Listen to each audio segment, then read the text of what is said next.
Praise lord అండి. అందరూ ఎలా ఉన్నారు? అందరూ బాగున్నారా? అలాగే దేవుడు మనల్ని, మన కుటుంబాలని దేవుడు దీవించునుగాక. అలాగే ఈరోజు కంటతా వాక్యం వచ్చేసి విశ్వాస సహితమైన ప్రార్థన ఒక రోగిని స్వస్థపరుస్తుంది. అవును కదా, నిజమే కదా. విశ్వాసం అంటే మనం విశ్వాసము కలిగి పట్టుదలతో మనకు ఏదో రోగము ఏదో ఒకటి లేని మనిషి ఉండరు కదా, బాధో ఏదో ఒకటి కన్నీటిది ఏదో ఒకటి ఉంటుండదు కదా.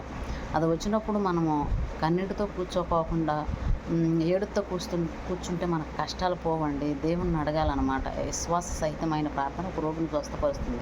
అంటే విశ్వాసంతో చేసినప్పుడు, కన్నీటితో అడిగినప్పుడు దానికి దేవుడి దగ్గర నుంచి తొందరగా జవాబు వచ్చింది అనమాట. ఉపవాసం నుండి కన్నీటితో ప్రార్థన చేస్తే ఆ కార్యం ఎందుకు జరగదో, కన్నీటితో జరిగేది. ఎబ్బేజి రేవ దగ్గర కాడ యాకోబు పెనుకులాడాడు. ఎందుకు? ఆయనకి పెద్ద సమస్య వచ్చింది. ఆ సమస్య వచ్చినప్పుడు ఎబ్బేజి రేవ దగ్గర రేత్రనక పగలనక కష్టపడి ప్రార్థన చేసినప్పుడు దానికి ఫలితం పొందాడు. అలాగే మనం కూడా కష్టాలు, కన్నీళ్ళు, బాధలు లేకుండా ఉండరు. వచ్చినప్పుడు దేవుడిని కన్నీటితో అడిగినప్పుడు మన ప్రార్థన దేవుడు మన మార ఆలకిస్తాడు.